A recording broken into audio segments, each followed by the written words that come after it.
बात जूता सही केहू से न कही, तू ही हमारा नितहरा सिवा केहू नहीं।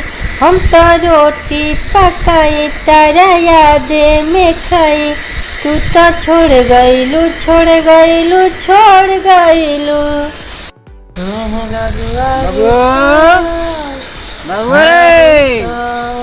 कहाँ बैठ रे? हाँ पापा। ते लागा था कि गैस खत्म हो गई। रोटी बनल कि ना रे? बनाओ तनी पापा, बनाओ तनी। साला सिलेंडर तो लौटो ही नहीं थी। आई गैस कहाँ से आवता भाई? लागता कि एकनी के घर में सरकारी कनेक्शन भइल बा। रुको चेक कर तनी।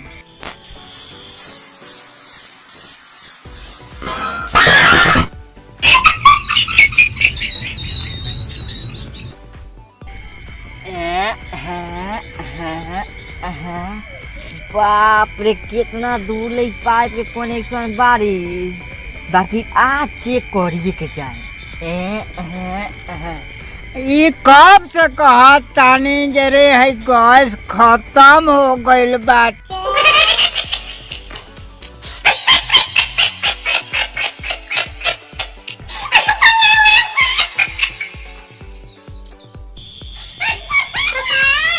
गैस खत्म हो गइल का हो? अरे बुझा तो वो सोने बात तनी चेक कर तो। अच्छा रुको चेक कर तनी पापा। हाँ। उन से रेगुलेटर छोड़ावा तो।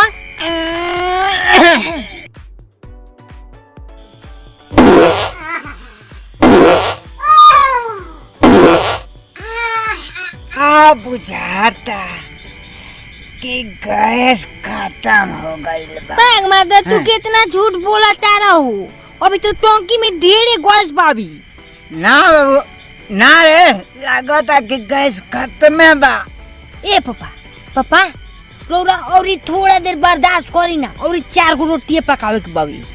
4 को पका के बारे। हाँ तो दे है ना रेगुलेटर। हाँ लगाई लगाओ लगाओ। पापा लागल हो ना रे, लागता कि कने दू रेगुलेटर वे फांस गइल बा। खींच बाबा तनी खींच तो। तू मार दे भाई, एको को काम अच्छा से ना करेलो। चला छोड़ाबो। रुक जाओ, ऐसा खींचो तनी टूट जला। जोर लगा के है इसा।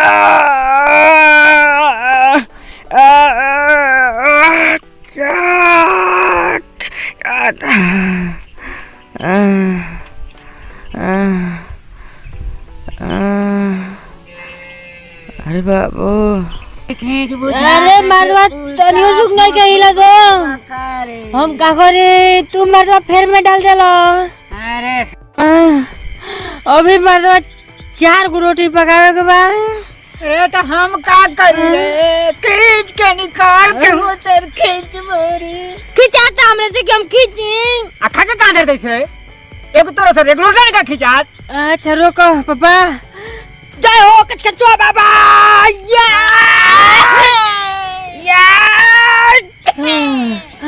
पापा अरे हमरा जो अकेले ना खिंचाई। हेलो क्या तनी नहीं बे पासा के हे पाइपा में हाथ लगाई बे। अबे अरे कौन रे रहलू में कौन हाथ लगा ले? अरे भाई वो में हाथ लगाओ कि ना कोनिया? हे पाइपा में हाथ लगाओ ना।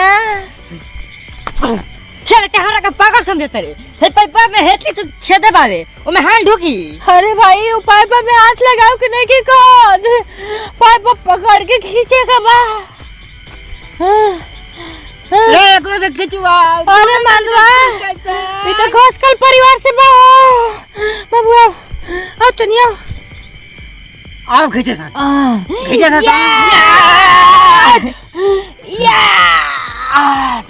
पापा अब कुछ ना हुई हम अवधनी। आखिर फसल केने बा रुको चेक करता। अरे अरे थोड़ा करो कर ले। भैया ए तनी चल बा। कहा चलो ना रेगुलेटर फसल बा। कहा चलो ना। रेगुलेटर फसल बा हाँ कहा चलो ना, जल्दी खींच के चलिए। हाँ तो बतेबे तब नु रेगुलेटर कहाँ फसल बा। चलो ना, चल सला चल। चलो जल्दी जल्दी, रोटी पकावे के बा। ए भैया तनी रुका बा, तनी चल बा, हमार बाबूजी रेगुलेटर फंसा देले बड़न, तनी चलो ना।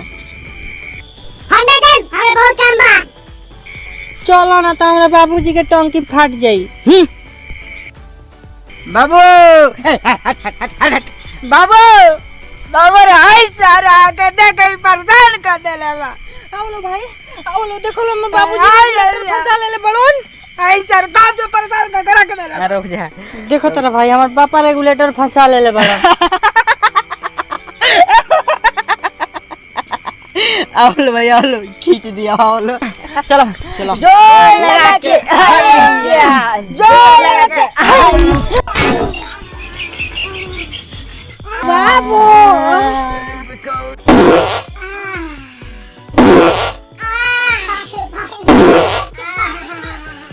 पापा, हाँ खाली पाइप निकलल बा। आई बाबू को मार का भागा सर को परेशान कर के दे देले बा। बाबू तन डिब्बा में पानी ले आओ तो बड़े जोर से मैदान लाग गई बा। पापा हाँ? और 4 गो रोटी पका हुआ, मात्र 4 गो। रुक जाओ, बुझा दे कि गैस खत्म हो गई बा। पापा तो सुकौड़ी हिला डोला के जोड़ लगा के 4 गो रोटी पकवा दो। अच्छा दे पाई। हाँ इला पाइप लो, ले ले ले। तू लगाओ पापा, हम जाता नहीं। हाँ दे, लागता कि गैस खत्म हो गई बा, लेकिन कोशिश करो तानी। पापा हाँ गैस नहीं खियावत, आज बुता गई बा, तनी जोड़ लगाओ तो। रोक लगाओ तानी। देख तो गइल बा। पापा हो रहे दो, कहा रे? जे मैं अगिया फेंकेला नु, हाँ ओ मैं पियर से वही फेंकता। चला ई कौची फेंकतरी, बुझाते नहीं खे। खाली औरी चलो ई मैदान छी छी छी, मतलब कितना कस के परेशान मला रे।